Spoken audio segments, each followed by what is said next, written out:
جیسے ہی میں نے پیچھے پلٹ کے دیکھا، وہاں کیسر کھڑا تھا۔ مجھے بڑے غصے سے دیکھ رہا تھا۔ جلدی سے سیڑھیاں اتر کے میرے پاس آ گیا۔ کہنے لگا، کون تھا یہ لڑکا؟ میں نے کہا، تمہیں اس سے مطلب کون تھا کون نہیں تھا؟ اپنے کام سے کام رکھا کرو۔ یہ کہہ کے میں اوپر کا زینہ چڑھنے لگی، کیونکہ چند سیڑھیاں چڑھ کے ہی ہال شروع ہوتا تھا۔ تو اس نے میرا بازو پکڑ کے مجھے اپنی جانب کھینچا۔ میں نے ہیل پہن رکھی تھی، میں برے طریقے سے اس کے اوپر گرتی اگر میں خود کو سنبھال نہ لیتی۔ میں نے کہا، یہ کیا بدتمیزی ہے، میرا بازو چھوڑو۔ کہنے لگا، کیا کہہ رہی تھی تم اس لڑکے سے؟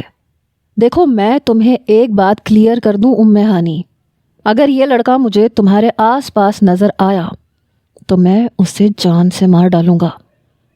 میں تو اس کا غضبناک لہجہ سن کے اور اسے اتنا غصے میں دیکھ کے حیران تھی۔ میں نے کہا، میرے بازو کو چھوڑو، یہ کیا بدتمیزی کر رہے ہو تم؟ کہنے لگا، میں تم سے محبت کرتا ہوں، مجھے تم پسند ہو اور تم پہ پہلا حق بھی میرا ہے، کیونکہ تم میری پھپھو کی بیٹی ہو، میرے گھر پہ رہتی ہو۔ جب تمہارے ددیال میں کسی نے تمہیں سہارا نہیں دیا تھا تو میرا باپ لے کے آیا تھا، اور تمہاری اس نوکری کی بھی ہمیں کوئی ضرورت نہیں ہے۔ دیکھو، میں تم سے کلیئر کہہ چکا ہوں، تم میری ہو اور میری ہی رہو گی۔ اگر میں نے اس لڑکے کو تمہارے پورشن میں آتے ہوئے دیکھا یا تم نے اس کے پروپوزل پہ ہاں کی تو یاد رکھنا، تمہیں پچھتانے کا موقع بھی نہیں ملے گا۔ میں نے کہا، میرا بازو چھوڑو اور دھمکیاں کسی اور کو جا کے دینا۔ کہنے لگا، میں دھمکیاں نہیں دے رہا، اگر ابھی تک تم سے شرافت سے بات کر رہا ہوں تو یہ مت سمجھو کہ میں کچھ کر نہیں سکتا۔ نازیہ کی شادی ہونے دو، پھر دیکھو تم کیسے میں تمہیں اپنے نام کرتا ہوں۔ یہ کہہ کے وہ گاڑی میں بیٹھ کے پتہ نہیں کہاں چلا گیا۔ میں اسے بڑی حیرت سے دیکھ رہی تھی۔ یہ کون سی نئی مصیبت تھی جو میرے سر پہ آنے والی تھی؟ میں کبھی بھی کیسر سے شادی نہیں کر سکتی تھی۔ اول تو ماموں ممانی کبھی نہیں مانتے، اور بائی چانس اگر وہ مان بھی جاتے تو ان کے لیے میں ایک مفت کی نوکرانی ثابت ہوتی، اور مجھے اس طرح کی غلامی نہیں کرنی تھی۔ میں ابھی اپنی ہی سوچوں میں گم تھی۔ کمینہ بڑی زور سے میرا بازو پکڑ کے گیا تھا۔ ابھی بھی میرے بازو میں درد تھا۔ میں اپنا بازو سہلاتے ہوئے جیسے ہی اوپر کا زینہ چڑھی تو سامنے اسامہ کھڑا تھا۔ مجھے دیکھ کے تالیاں بجانے لگا۔ کہنے لگا، ویری گڈ، تم تو بڑی چالاک لڑکی نکلی۔ میں نے اسے تعجب سے دیکھا۔ کہنے لگا، میں نے آج تک تم جیسی چالاک ہوشیار لڑکی نہیں دیکھی۔ تم نے دو لڑکوں کو اپنے پیچھے لائن میں لگا رکھا ہے۔ ایک طرف رضا، جس کی انکم 1 لاکھ سے اوپر ہے، اور دوسری طرف کیسر، جو شاید مہینے کا کم سے کم بھی 2.5-3 لاکھ تو کما لیتا ہوگا، اور دونوں ہی تم پہ مر مٹے ہیں۔ پھر میرے پاس آ گیا۔ کہنے لگا، ایسا کون سا جادو ہے تم میں کہ 2 لڑکے تم سے شادی کرنے کے خواہش مند ہیں؟ ویسے آپس کی بات ہے مس ام ہانی، تمہیں نہیں لگتا کہ رضا سے زیادہ کیسر والا رشتہ مناسب رہے گا؟ ایک تو بنگلے میں رہتا ہے، اپنی گاڑی ہے، اپنا بزنس ہے، پھر ماموں کا اکلوتا بیٹا ہے۔ ماموں کی اکلوتی بہو ہونے کا بہت اچھا موقع مل جائے گا تمہیں۔ پتہ نہیں اس نے مجھے کیا سمجھ رکھا تھا۔ پھر کہنے لگا، آپ کو آپشن میں رضا کو رکھنا چاہیے تھا، پہلا موقع کیسر کو دینا چاہیے تھا۔ ہاں، اگر وہ آپ کو گھاس نہ ڈالتا تو پھر رضا تو تھا ہی، اسے تو آپ نے کاٹ کا الو بنا کے رکھا ہوا ہی تھا۔ کیا خیال ہے، آپ نے رضا کے رشتے میں حامی بھرنے میں کچھ جلدی نہیں کر دی؟ میں نے کہا، آپ کو افسوس کس بات کا ہے اسامہ فاروق صاحب؟ کہیں اس بات کا تو نہیں کہ آپ نے نازیہ کے انتخاب میں جلد بازی کر دی؟ کیونکہ اس دن جس لڑکی کے ساتھ میں نے آپ کو دیکھا تھا آپ کے آفس کے کمرے میں، آئی تھنک وہ زیادہ پیاری تھی۔ اس کے پہننے اوڑھنے سے بھی لگ رہا تھا کہ مجھ جیسی مڈل کلاس تو بالکل بھی نہیں ہے۔ وہ لڑکی آپ کو انکار کر چکی ہے، یا پھر وہ نازیہ سے کم امیر تھی؟ کیونکہ میرے ماموں حیثیت میں آپ سے تو کچھ زیادہ ہی ہیں۔ میری بات پہ اس کے ماتھے کے بل گہرے ہوئے۔ کہنے لگا، دیکھو، مجھے اپنی طرح کا نہ سمجھو، میں تم جیسی لڑکیوں کو بہت اچھے طریقے سے جانتا ہوں۔ اور رہ گئی بات اس لڑکی کی جس کے ساتھ تم نے مجھے آفس میں دیکھا تھا، اگر اس کے بارے میں تم نے ایک لفظ بھی فالتو اپنی زبان سے نکالا تو یاد رکھنا، میں اول تو عورت پہ ہاتھ اٹھانے کا قائل بالکل بھی نہیں ہوں، لیکن تم پہ میرا ہاتھ اٹھ جائے گا۔ آئندہ تمہاری زبان سے میں اس لڑکی کا ذکر بھی نہ سنوں، اور خاص طور پہ نازیہ کے سامنے بالکل بھی ذکر مت کرنا، اور اسے میری دھمکی مت سمجھنا یا میری تنبیہ سمجھنا، میں بالکل لحاظ نہیں کروں گا۔ بڑے غصے سے کہتے ہوئے وہ اندر چلا گیا۔ سمجھتا کیا تھا اپنے آپ کو؟ اس گھمنڈی انسان کو تو میں کہیں کا نہیں چھوڑوں گی۔ ابھی میرے سر پر کیسر نامی تلوار لٹک رہی تھی، پتہ نہیں کیوں مجھے دھمکا کے گیا تھا کہیں رضا اور اس کی بہن کے ساتھ کوئی بدتمیزی نہ کرتے۔ جیسے ہی فنکشن ختم ہوا، میری ممانی کیسر کو ڈھونڈ رہی تھی، کہنے لگی یہ لڑکا گاڑی لے کے کہاں چلا گیا، کیونکہ صرف ماموں کی گاڑی تھی۔ ماموں کہنے لگے چھوڑو اسے، میری گاڑی میں بیٹھو، ویسے بھی کتنے ہی افراد ہیں۔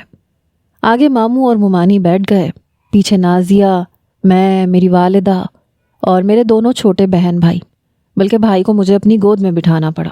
آتے ہوئے ہم لوگ 2 گاڑیوں میں آئے تھے، جاتے ہوئے 1 گاڑی میں جانا پڑا۔ ماموں کہنے لگے میں اس لڑکے سے بڑا پریشان ہوں، جس بات کی ٹھان لیتا ہے وہی کر کے رہتا ہے، چاہے اس میں مجھے نقصان ہی کیوں نہ ہو جائے۔ اب پتہ نہیں اس کے دماغ میں کون سا فطور سوار ہوا ہے جو اکیلا ہی گاڑی لے کے گھر چلا گیا۔ پتہ بھی تھا کہ ہم لوگوں نے بھی گھر ہی جانا ہے، سب لوگ پوچھ رہے تھے کہ آپ کا بیٹا کہاں گیا۔ نازیہ کہنے لگی بابا آپ نے اسے بہت زیادہ سر چڑھا رکھا ہے۔ کہنے لگے اب محنت بھی تو وہی کرتا ہے نا، مجھ سے تو اب نہیں ہوتی۔ اللہ کا شکر ہے میری پوری کمپنی کو اس نے اکیلے سنبھال رکھا ہے۔ نازیہ کہنے لگی ایسے کریں اس کی بھی شادی کر دیں، اس کی بیوی آئے گی نا، اس کا دماغ درست کر دے گی۔ میری ممانی کہنے لگی ہاں بات تو ٹھیک ہے زاہد، ایسے کریں اس کے لیے بھی کوئی اچھا سا رشتہ ڈھونڈ لیں، بلکہ شادی پہ میں نے بڑی پیاری پیاری لڑکیاں دیکھی ہیں۔ ماموں کہنے لگے ہاں اس کا بھی کوئی انتظام کرنا پڑے گا، بیوی آئے گی تو خود ہی سدھر جائے گا، یہ جو اس کی راتوں کی آوارہ گردیاں ہیں نا یہ بھی ٹھیک ہو جائیں گی۔ اس بات پہ پتہ نہیں کیوں لیکن میرا دل بڑی زور زور سے دھڑک رہا تھا۔ گھر آتے ہی میں اوپر کے پورشن میں آ گئی، حالانکہ صبح مجھے آفس جانا تھا، میں نے چھٹی نہیں لی تھی، البتہ یہ کہا تھا کہ مجھے 3 بجے تک آف دے دیں۔ میرے باس مان بھی گئے تھے، لیکن مجھے نیند نہیں آ رہی تھی۔ کیسر کی باتوں نے میرے ہوش اڑا کے رکھ دیے تھے۔ یہ تو میں بھی جانتی تھی کہ وہ بہت ضدی ہے، ماموں ممانی جو مرضی کہتے رہیں، جس رات اس نے اپنے دوستوں کے ساتھ آوارہ گردی کے لیے جانا ہوتا ہے وہ جا کے رہتا ہے، وہ رکتا نہیں ہے۔ اگر اس نے مجھ سے شادی کرنے کی ضد باندھ لی تو کیا ہوگا؟ مجھے نہیں کرنی اس کے ساتھ شادی۔ میں ساری زندگی ممانی کے احسان کا جوتا اپنے سر پہ لٹکا نہیں رہنے دے سکتی کہ بے سہارا یتیم لڑکی کو بہو بنا لیا۔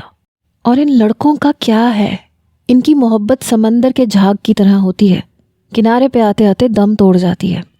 یہ شادی ہوئی نہیں، 1 مہینے میں عشق کا بخار اتر جاتا ہے، اور پھر اس کے بعد بیوی جتنی بھی من پسند ہو بری لگنے لگتی ہے، اس میں عیب نظر آنے لگتے ہیں۔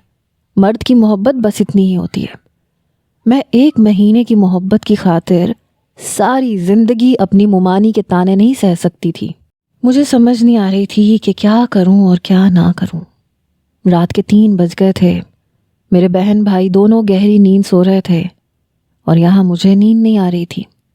میری آنکھوں میں نیند کا شائبہ تک نہیں تھا۔ میں بے حد پریشان تھی، اتنی پریشان کہ بیان سے باہر تھا۔ سوچ سوچ کے میرے سر میں درد سا شروع ہو چکا تھا۔ صبح صرف میں نے ہی آفس جانا تھا، لبنہ اور عاشر کی میری والدہ نے چھٹی کروا دی تھی۔ شادی کا ہنگامہ تھا، میں آفس چلی گئی، باس نے مجھے 2 بجے ہی آف کر دیا تھا۔ کہنے لگے آپ جا سکتی ہیں، ویسے بھی آپ کے گھر میں شادی ہے۔ وہ بہت اچھے باس تھے، انہوں نے مجھے ایڈوانس پیسے بھی دیے کہ آپ کو ضرورت ہوگی تو استعمال کر لیجئے گا، میں آپ کی مہینے کی سیلری میں سے کاٹ لوں گا اور کچھ اگلے مہینے کی سیلری سے۔ میں نے کہا سر میں نے آپ سے مانگے تو نہیں ہے، مجھے ضرورت بھی نہیں ہے۔ کہنے لگے کوئی بات نہیں، شادی والا گھر ہے، ضرورت پڑ جاتی ہے رکھ لیں، ویسے بھی آپ کے ڈیزائن سے مجھے کافی فائدہ ہوا ہے۔ میں تو سوچ رہا تھا کہ اگر ایسا ہی منافع مجھے ہر مہینے ہوتا رہا تو میں آپ کو بونس کے طور پہ اچھی رقم دے دیا کروں گا۔ یہ سن کے میری خوشی کی کوئی انتہا نہیں رہی تھی۔ بہرحال میں نے پیسے پرس میں ڈالے، سوچا کہ نازیہ کے لیے کوئی تحفہ خرید لیتی ہوں۔ اس لیے میں نے رکشہ لیا، سیدھا شاپنگ مال چلی گئی۔ میں نازیہ کے لیے برانڈز کے پرفیوم دیکھ رہی تھی جب سامنے والی شاپ پہ مجھے وہی لڑکی نظر آئی جسے میں نے اسامہ کے آفس کے کمرے میں دیکھا تھا، اور اس کے ساتھ میں نے اسامہ کو دیکھا، وہ اسے کپڑے خرید کے دے رہا تھا۔ لڑکی بے انتہا خوبصورت تھی۔ میں نے موبائل نکالا، ان کی تصویر کھینچی اور نازیہ کو بھیج دی۔ اسامہ کی تو ایسی کی تیسی۔ نازیہ نے تصویر فوراً سے دیکھ لی۔ میں نے فون کیا، اس نے میرا فون اٹھا لیا، کہنے لگی یہ کون ہے، یہ سب کیا ہے؟ میں نے کہا تم خود دیکھ لو، آج رات شادی ہے اور یہ ایک لڑکی کے ساتھ مال میں اسے شاپنگ کروا رہا ہے۔ دیکھنا چاہتی ہو تو جتنی جلدی پہنچ سکتی ہو تو یہاں پہنچ جاؤ اور اپنی آنکھوں سے دیکھ لو۔ کہنے لگی میں بس ابھی آتی ہوں۔ اتفاق تھا کہ وہ مال ماموں کے گھر سے زیادہ دور نہیں تھا۔ 10 منٹ کے اندر اندر ڈرائیور کے ساتھ نازیہ اس مال میں پہنچ گئی۔ میں مال کے بیرونی دروازے پہ ہی کھڑی تھی۔ نازیہ کو جیسے ہی میں نے دیکھا، میں نے اس سے کہا کہ دوپٹے سے اپنا چہرہ چھپا لے۔ وہ ابھی بھی مائیوں کے پیلے جوڑے میں تھی۔ اس نے اپنا چہرہ چھپا لیا۔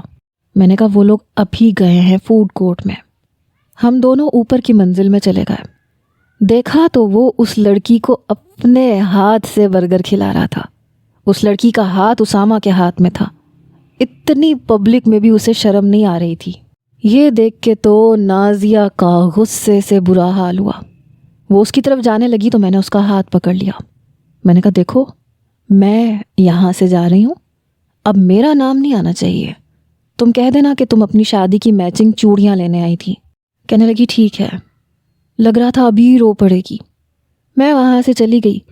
پیچھے سے کیا ہوا کیا نہیں میں نہیں جانتی۔ میں گھر واپس آ گئی۔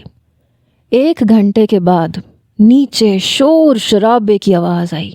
میری والدہ اس وقت ہمارے کپڑے پریس کر رہی تھیں جو ہم نے بارات پہ پہننے تھے۔ میری والدہ کہنے لگی یا اللہ خیر، کیا ہو گیا نیچے؟ میں نے کہا پتہ نہیں، جا کے دیکھ لیں۔ پتہ نہیں کیوں مجھے گھبراہٹ ہو رہی تھی، مجھے ڈر لگ رہا تھا کہ کہیں میرا نام نہ آ جائے۔ میری والدہ کہنے لگی چلو آؤ دیکھو تو صحیح ہوا کیا ہے۔ نازیہ چلا رہی ہے، بھابھی بھی چیخ رہی ہیں اور کیسر بھی۔ میری والدہ نے میرا ہاتھ پکڑا اور مجھے بھی نیچے لے گئی۔ دیکھا تو نازیہ زاروں قطار رو رہی تھی۔ بابا میں صاف کہہ رہی ہوں، میں یہ شادی نہیں کروں گی۔ وہ لڑکی یقیناً اس کی بیوی ہے۔ جب میں نے اسے آئینہ دکھایا تو جانتے ہیں اس نے میرے ساتھ کیا کیا؟ اس نے میرے منہ پہ تھپڑ مارا ہے۔ کہنے لگا کہ خبردار جو تم نے اس لڑکی کے بارے میں کچھ بھی الٹا سیدھا کہا۔ وہ شخص اس لڑکی کے لیے اتنا زیادہ حساس ہے کہ اس نے سب کے سامنے مجھے تھپڑ دے مارا، حالانکہ میں ابھی اس کی بیوی نہیں ہوں۔ پھر کل کو وہ میرے ساتھ کیا سلوک کرے گا؟ کیسر کہنے لگا میں اس کمینے کو چھوڑوں گا نہیں۔ مومانی کہنے لگی زاہد یہ کس قسم کا لڑکا ہے؟ آپ کہاں میری بیٹی کو جھونکنا چاہ رہے تھے؟ میرے ماموں سر پکڑ کے بیٹھے تھے۔ کہنے لگے مجھے تو خود سمجھ میں نہیں آ رہی، میں نے آج تک کبھی اس لڑکے کے بارے میں ایسی کوئی بات نہیں سنی۔ دیکھو سب لوگ رات کو بارات میں آئیں گے، ہم لوگ کیا جواب دیں گے؟ میری مومانی کہنے لگی آپ کیا چاہتے ہیں؟ لوگوں کی باتوں کی خاطر میں اپنی بیٹی کو جہنم میں پھینک دوں؟ ارے وہ لڑکا بھرے بازار میں ہماری بیٹی کے منہ پہ تھپڑ مار چکا ہے۔ آپ سوچیں تو صحیح، وہ لڑکی کیوں اس کے لیے اتنی اہمیت رکھتی ہے؟ پتہ نہیں شادی کی ہے یا بنا شادی کے رکھا ہوا ہے۔ کیسر کہنے لگا میں اسامہ کی جان لے لوں گا۔ میری والدہ کہنے لگی آخر ہوا کیا ہے؟ نازیہ روئے جا رہی تھی، اس کے رخسار پہ 5 انگلیاں چھپی ہوئی تھیں۔ میں تو یہ دیکھ کے گھبرا گئی، شاید معاملہ بہت زیادہ خراب ہو گیا تھا۔ ماموں کہنے لگے میں بات کرتا ہوں فاروق صاحب سے۔ میری مومانی کہنے لگی بات نہیں کرنی، بات ختم کرنی ہے۔ اگر آپ میں اتنا حوصلہ نہیں ہے تو لائیں فون مجھے دیں، میں انکار کرتی ہوں۔ آپ کی خاطر میں نے اپنی بہن کو انکار کر دیا تھا۔ وہ تو کب سے مجھ سے کہہ رہی تھی کہ عرفان کے لیے انہیں نازیہ پسند تھی۔ بڑی بات نہیں ہے، اگر میں آج کہوں گی وہ آج بارات لے کے پہنچ جائے گی اور وہ میری بیٹی کو عزت سے رکھ بھی لے گی۔ ماموں تو سوچ میں پڑ گئے، کہنے لگے اچھا ایسا کرو پہلے اپنی بہن سے پوچھو کہ کیا وہ آج بارات لا سکتی ہے، پھر میں فاروق کو منہ توڑ جواب دوں گا۔ میری ممانی نے اسی وقت اپنے موبائل سے اپنی بہن کو فون کیا، روتے ہوئے ساری روداد سنا دی۔ ان کی بہن اس بات پہ رضامند ہو گئی کہ رات کو وہ اپنے بیٹے کے سر پہ صحرا سجا کے بارات لے کے آ جائیں گی۔ ممانی ماموں کو باتیں سنائی جا رہی تھیں کہ آپ تو کہتے تھے بڑے اچھے لوگ ہیں، بڑے شریف لوگ ہیں، اپنے اپنے ہی ہوتے ہیں۔ میرے ماموں نے اسامہ کے والد کو فون کیا، انہیں بہت باتیں سنائی اور رشتے سے اور شادی سے انکار کر دیا۔ وہ بار بار کہہ رہے تھے کہ ہماری عزت کا سوال ہے، آپ کیا کہہ رہے ہیں؟ میں اسامہ سے بات کروں گا، میں اس سے پوچھوں گا، لیکن آپ اتنا بڑا فیصلہ نہ کریں۔ لیکن میرے ماموں نے کہا کہ کوئی ضرورت نہیں ہے میرے گھر بارات لانے کی، میری بیٹی کی شادی آج ہی ہوگی، اس کے لیے رشتوں کی کمی نہیں ہے۔ بہرحال رات کو بارات ضرور آئی، نازیہ دلہن بھی بنی، لیکن اپنے کزن عرفان کی۔ شادی پہ لوگوں نے بہت سوال اٹھائے اور میری ممانی نے ایک کی 10 کر کے اسامہ کے بارے میں باتیں کی۔ سب لوگ کہہ رہے تھے کہ شکر کریں آپ کی بچی کی زندگی برباد ہونے سے بچ گئی۔ خیر، شکر تو میں نے بھی کیا تھا کہ میری وجہ سے نازیہ کی زندگی برباد ہونے سے بچ گئی۔ شاید وہ لڑکی اس کی بیوی ہی تھی، تبھی تو اس نے سب کے سامنے نازیہ کے منہ پہ تھپڑ دے مارا، اور مجھے بھی کہہ رہا تھا کہ اگر اس لڑکی کے بارے میں کچھ کہا تو لحاظ نہیں کرے گا، میرے منہ پہ بھی تھپڑ مار دے گا۔ لیکن جب محبت اس لڑکی سے کرتا تھا، شادی اس لڑکی سے کر رکھی تھی، تو پھر نازیہ سے شادی کیوں کر رہا تھا؟ کتنا ٹھرکی قسم کا تھا یہ اسامہ، پتہ نہیں شادی کی بھی تھی یا ایسے ہی اسے رکھا ہوا تھا۔ بہرحال نازیہ تو رخصت ہو کے جا چکی تھی۔ اب مجھے یہ ٹینشن رہ گئی کہ کیسر میرے لیے رشتہ نہ مانگ لے۔ میں آفس جانے کے لیے باہر جا رہی تھی تو کیسر بھی اپنی گاڑی باہر نکال رہا تھا۔ اس نے گاڑی باہر نکالی، میں پیدل ہی بس اسٹاپ تک جا رہی تھی۔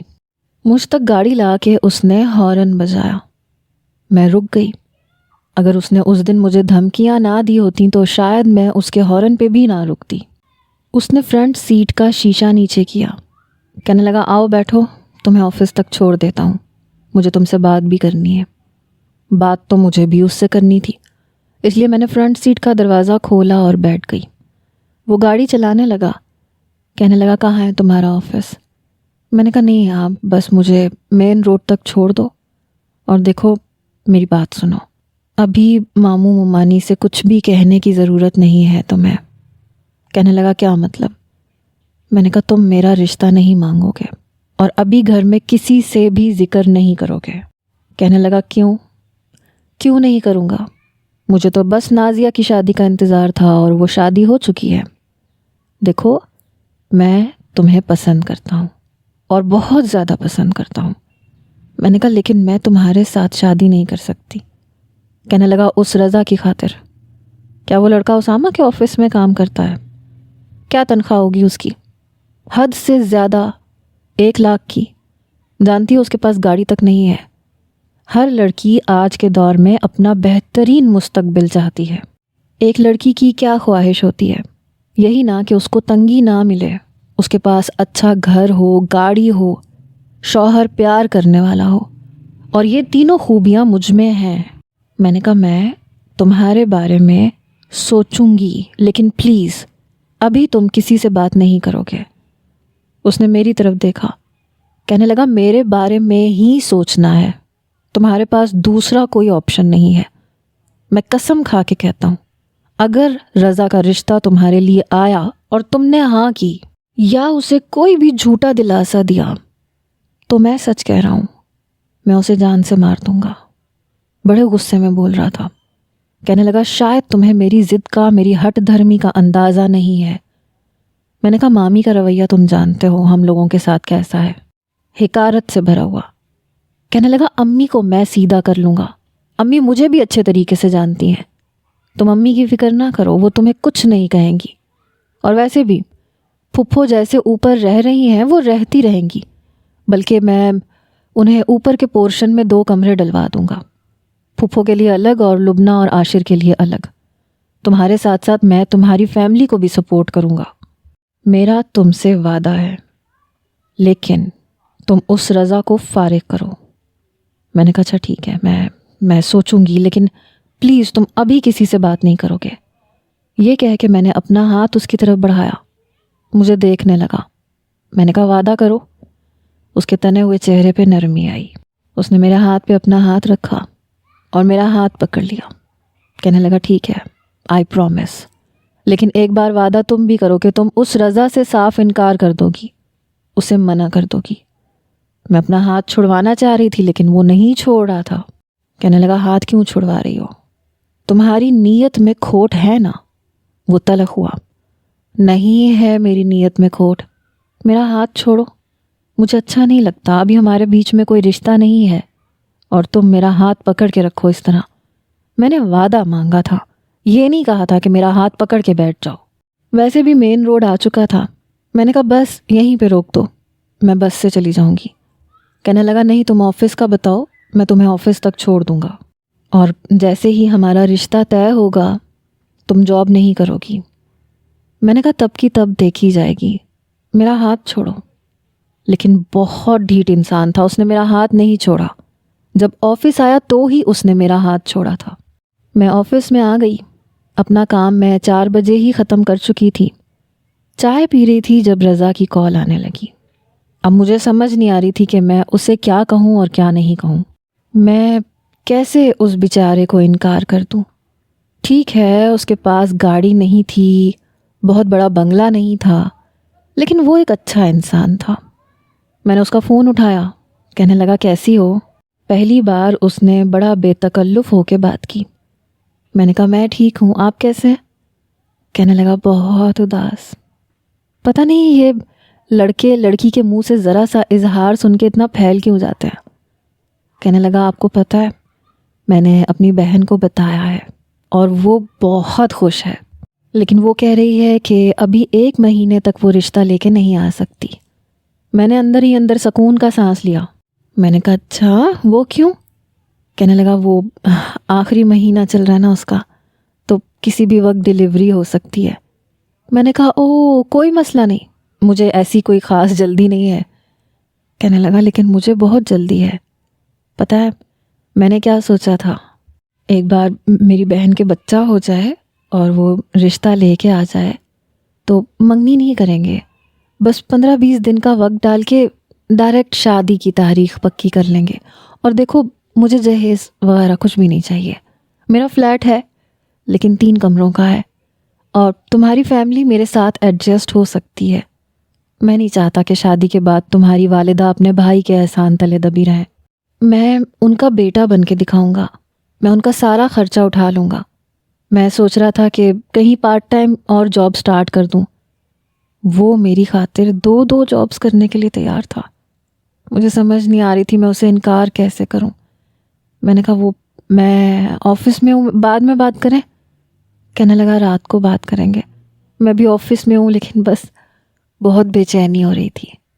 ابھی بھی وہ کھڑوس اسامہ اپنی شادی نہ ہونے کا سوگ منا رہا ہے۔ آفس نہیں آیا ابھی تک، شاید لوگوں سے نظریں نہیں ملا پا رہا۔ کیا جواب دے گا؟ کیوں بارات والے دن لڑکی والوں نے انکار کر دیا؟ اور تمہاری کزن کی تو شادی بھی ہو گئی۔ میں نے کہا تم اسامہ کے علاوہ کوئی بات نہیں کر سکتے؟ کہنے لگا بالکل کر سکتا ہوں، رات کو کریں گے نا، میٹھی میٹھی سی باتیں، نیند بھی اچھی آئے گی۔ میں نے کہا رضا پلیز۔ کہنے لگا بس کر دو یار، اب پابندیاں مت لگاؤ، اب اور پابندیاں نہیں دیکھ سکتا، سمجھی نا، مجھے تم سے باتیں کرنی ہیں اور اپنے دل کی ساری کیفیت بیان کرنی ہے، اور اب تم مجھے روکو گی نہیں۔ میں نے فون بند کر دیا۔ یہ بندہ تو لاسٹک کی طرح سے پھیلتا ہی چلا جا رہا تھا۔ بہرحال میری والدہ کا فون آیا۔ کہنے لگی 1-2 دن تک نازیہ نے آنا ہے اپنے شوہر کے ساتھ۔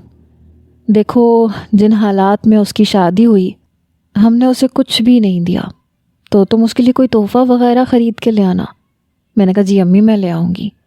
میں واپسی میں ایک مال میں رک گئی، نازیہ کے لیے تحفہ خریدا۔ میں جیسے ہی مال سے باہر نکلی تاکہ رکشہ لے سکوں، میں نے اسی لڑکی کو روڈ کراس کرتے ہوئے دیکھا۔ وہ روڈ کراس کرتے ہوئے ڈر رہی تھی اور میری ہی جانب کھڑی ہوئی تھی۔ میں اس کے پاس آ گئی۔ اس نے شاید مجھے پہچانا نہیں تھا۔ اس کی آنکھوں میں ایک عجیب سا خوف تھا، شاید ٹریفک کو دیکھ کے گھبرا رہی تھی۔ میں نے کہا آپ نے روڈ کراس کرنا ہے؟ تو اس نے اثبات میں سر ہلا دیا۔ میں نے اس کا ہاتھ پکڑا اور اسے روڈ کراس کروا دیا۔ وہ مسکرانے لگی۔ میں نے اس کا ہاتھ تو چھوڑ دیا لیکن اس کے ہاتھ میں کچھ شاپر تھے، شاید وہ گروسری کر کے آئی تھی۔ پتہ نہیں کیوں مجھے دلچسپی سی ہوئی کہ میں دیکھوں کہ وہ کہاں رہتی ہے۔ وہ لڑکی ایک گلی میں چلی گئی۔ میں اس کا پیچھا کر رہی تھی۔ دیکھا تو وہاں پہ ایک اپارٹمنٹ میں وہ چلی گئی۔ میں ابھی بھی اس کے پیچھے تھی۔ اپارٹمنٹ کی ایک بلڈنگ میں وہ اوپر کی سیڑھیاں چڑھ گئی۔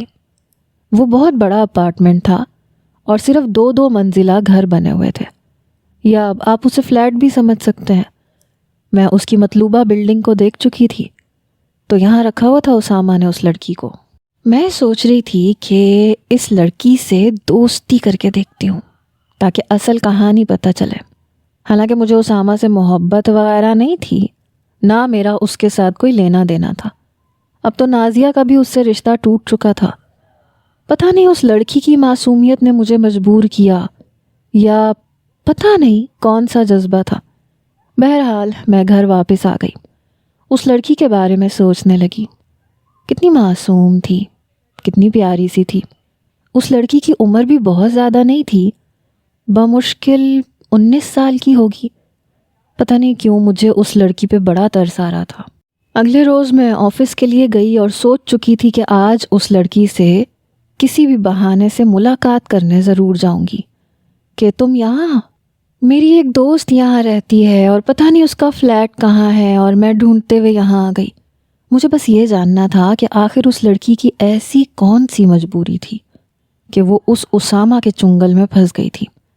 نازیہ کو تو میں نے اس کے چنگل سے نکال دیا تھا، میں یہ چاہتی تھی کہ اس لڑکی کو بھی اسامہ کے چنگل سے نکال دوں۔ میں آفس میں بیٹھی اسی لڑکی کے بارے میں ہی سوچ رہی تھی جب ریسیپشن کی جانب مجھے اسامہ کی آواز سنائی دی۔ اختر صاحب سے کہیں کہ اسامہ فاروق آیا ہے۔ یہ سن کے میں نے برجستہ پیچھے پلٹ کے دیکھا تو وہ ریسیپشنسٹ سے کہہ رہا تھا۔ اس لڑکی نے کہا سر آپ ویٹ کریں، میں سر سے بات کر کے آپ کو بتاتی ہوں۔ کہنے لگا اوکے۔ ویٹنگ ایریا بھی ایک سائڈ پہ تھا۔ آفس کی جگہ بہت بڑی نہیں تھی، نہ ہی یہاں پہ زیادہ اسٹاف تھا۔ جس جگہ میرا کیبن تھا سامنے ویٹنگ کے لیے صوفے رکھے ہوئے تھے۔ وہ وہاں پہ جا کے بیٹھ گیا۔ میں جان بوجھ کے اپنے لیپ ٹاپ پہ مصروف رہی۔ اس کی نظروں کی تپش ابھی بھی میرے چہرے پہ تھی، لیکن میں نظر انداز کیے ہوئے اپنے کام میں مصروف تھی۔ بس ایک نظر میں نے اسے ریسیپشن پہ دیکھا۔ شیو بڑی ہوئی تھی، کافی سنجیدہ سنجیدہ سا لگ رہا تھا۔ شاید نازیہ سے بھی اسے محبت تھی۔ پتہ نہیں یہ مرد ایک وقت میں 2 لڑکیوں سے کیسے محبت کر لیتے ہیں۔ اب پتہ نہیں میری طرف کیوں دیکھ رہا تھا، کیونکہ میں 100% جانتی تھی کہ وہ ٹک ٹکی باندھے بس مجھے ہی دیکھے جا رہا ہے۔ شاید اسے مجھے یہاں دیکھ کے حیرت ہو رہی تھی کہ مجھے یہ نوکری کیسے مل گئی۔ کچھ دیر بعد ریسیپشن پہ کھڑی لڑکی کہنے لگی اسامہ صاحب آپ اندر جا سکتے ہیں۔ وہ اٹھ کے اندر چلا گیا۔ پتہ نہیں مجھے کیا کھلبلی سی مچی۔ اس وقت فائل بھی چیک کر رہی تھی۔ میں نے جان بوجھ کے ایک فائل لی اور باس کے کمرے میں جانے لگی، لیکن میرے قدم دروازے پہ جیسے جم سے گئے۔ اندر سے آنے والی آوازوں نے میرے ہوش اڑا کے رکھ دیے۔ میں سوچ بھی نہیں سکتی تھی کہ وہ شخص اتنا چالاک اور تیز نکلے گا۔ میرا فشار خون بڑھا تھا۔ میں واپس اپنے کیبن کی سیٹ پہ آ کے بیٹھ گئی۔ میرا جی چاہا میں اسامہ کا گریبان پکڑوں اور اسے جھنجھوڑ کے رکھ دوں، یا اس کے بالوں کو اچھے طریقے سے نوچ کے رکھ دوں۔ کمینہ، گھٹیا انسان۔ 1 گھنٹے کے بعد وہ واپس آیا۔ چہرے پہ ہلکی مسکراہٹ تھی۔ اتفاق تھا کہ میں دروازہ کھلنے پہ اسی کو دیکھ رہی تھی۔ اس نے مجھے دیکھا، مسکراتے ہوئے نظریں جھکا کے چلا گیا۔ دل کیا کہ اسے ابھی کے ابھی جواب دے دوں اور اس شخص کے پیچھے جا کے اسے کھری کھری سناؤں۔ وہ میرے ساتھ اتنی بڑی گیم کرنے والا ہوتا کون تھا؟ بہرحال جیسے ہی آفس کا وقت ختم ہوا میں گھر آ گئی۔ ابھی یہ اپنے باس سے بات کرنا مناسب نہیں تھا۔ میں نوکری چھوڑ نہیں سکتی تھی۔ گھر آ کے میرا خون کھول رہا تھا۔ جیسے ہی میں لاؤنج میں داخل ہوئی، نازیہ اپنے شوہر کے ساتھ آئی ہوئی تھی۔ مجھ سے گلے ملی، کہنے لگی میں تمہارا جتنا شکریہ بھی ادا کروں اتنا کم ہے۔ تم نے مجھے بہت بڑی مصیبت سے بچا لیا۔ اسامہ اچھا انسان نہیں ہے اور میں عرفان کے ساتھ بہت خوش ہوں۔ میں نے کہا تم ہمیشہ خوش رہو۔ میری ممانی کہنے لگی ہانی ذرا ملازمہ کے ساتھ لگ کے کھانا بنا دو۔ اس بار ان کے لہجے میں حکم نہیں تھا، نہ میرے لیے حکارت تھی بلکہ التجا تھی۔ میں نے کہا بس ممانی، میں اپنا بیگ رکھ کے آتی ہوں واپس۔ نازیہ نے پہلی بار میرے ساتھ بہت اچھا رویہ رکھا، بڑے پیار سے مجھ سے بات کر رہی تھی۔ ممانی کا بھی لہجہ اور دھیما ہونے لگا تھا۔ میں نے ملازمہ کے ساتھ مل کے سارا کھانا تیار کیا۔ تب تک میری والدہ اور لبنہ اور عاشر بھی نیچے آ چکے تھے۔ میں حیران تھی۔ پتہ چلا کہ ممانی خود اوپر جا کر میری والدہ کو نیچے بلا کے لائی تھیں کہ آپ لوگ بھی ہمارے ساتھ کھانا کھائیں گے۔ مجھے بھی ٹیبل پہ ہی بیٹھ کے کھانا کھانا پڑا۔ کیسر بھی آ چکا تھا۔ اس وقت کھانا لگ چکا تھا اور میں بیٹھ چکی تھی۔ کیسر کہنے لگا میں بس ابھی منہ ہاتھ دھو کے آتا ہوں۔ عرفان سے گلے مل کے وہ اپنے کمرے میں چلا گیا۔ 2 منٹ بعد واپس آیا اور میرے برابر والی کرسی کو کھینچ کے بیٹھ گیا۔ میری تو جیسے جان نکلی۔ مجھے کہنے لگا جلدی سے پلیٹ میں بریانی ڈال کے دو، تمہارے ہاتھ کی بریانی کا میں ویسے ہی دیوانہ ہوں۔ مجھے اس کی باتیں بڑی عجیب لگ رہی تھیں۔ میں نے بڑی مشکل سے ہچکچاتے ہوئے اس کی پلیٹ میں بریانی ڈالی۔ عرفان بھی کھا رہا تھا۔ کہنے لگا واقعی بریانی بہت مزے کی ہے، بالکل کراچی جیسی بریانی کا ٹیسٹ ہے۔ ممانی کہنے لگی ہانی باقی کی چیزیں بھی بہت مزے کی بناتی ہے، یہ کباب ٹرائی کرو، یہ بھی بہت مزے کے ہیں۔ نازیہ بھی میرے ہاتھ کے کھانے کی تعریف کر رہی تھی۔ میری والدہ بہت خوش تھی۔ کھانے کے دوران کیسر شامی کباب کی پلیٹ پکڑتے ہوئے میرے کان کے قریب ہوا۔ کہنے لگا دیکھ لیا تم نے سب کا رویہ، کیسے سب کو سیدھا کر رہا ہوں میں۔ نوالا میرے حلق میں پھنسا تو یہ سب کچھ کیسر کر رہا تھا۔ پتہ نہیں کیوں مجھے لگ رہا تھا کہ میں کسی بہت بڑی مصیبت میں پھنسنے والی ہوں۔ میں نے ٹھیک سے کھانا نہیں کھایا تھا، تھوڑا سا کھا کے اٹھ گئی تھی۔ البتہ سب کے لیے چائے بنا کے میں اوپر آ گئی۔ ابھی اوپر آئی ہی تھی کہ رضا کی کال آنے لگی۔ بات تو مجھے بھی اس سے کرنی تھی۔ میں نے فون اٹھایا۔ کہنے لگا کیسی ہو؟ پتہ ہے رات ہونے کا کتنی بے چینی سے انتظار کر رہا تھا۔ میں نے کہا ہاں آج کی رات کا تو بڑی بےتابی سے میں نے بھی انتظار کیا ہے۔ کہنے لگا واقعی؟ میں نے کہا ہاں واقعی، مجھے تم سے کچھ پوچھنا ہے اور مجھے امید ہے کہ تم سچ سچ بتاؤ گے۔ کہنے لگا ہاں بتاؤ نا، کیا پوچھنا ہے؟ جو سوال میں نے اس سے کیا یقیناً اس کے ہوش اڑ کے رہ گئے تھے۔ میں نے بڑے غصے سے اس سے پوچھا تھا کیونکہ یہ سارا کیا دھرا رضا کا تھا۔ اس نے مجھے جی تو پیارے پیارے سے ریڈرز، سال کی آخری کہانی نے آپ کے کتنے ہوش اڑائے ہیں؟ ایمانداری سے بتائیے گا۔ اچھا جی، سوال یہ ہے کہ ہانی کس کے حق میں دے گی اپنا فیصلہ، کیسر یا پھر رضا؟ یا دل پہلے ہی اسامہ کے نام پہ دھڑکنے لگا ہے لیکن وہ ابھی تک اس جذبے سے انجان ہے؟ دوسرا سوال کہ کون ہے وہ لڑکی اور کیا ہے اس کی کہانی؟ جلدی سے تکے لگائیں، جو صحیح تکے لگائے گا اس مہینے کے آخر میں اس کے لیے ایک بہت بڑا سرپرائز ہے جو آپ کو سالوں یاد رہے گا، اور نئے سال کی شروعات میں اس کا نام لے کر اسے وہ سرپرائز دیا جائے گا۔ اللہ حافظ۔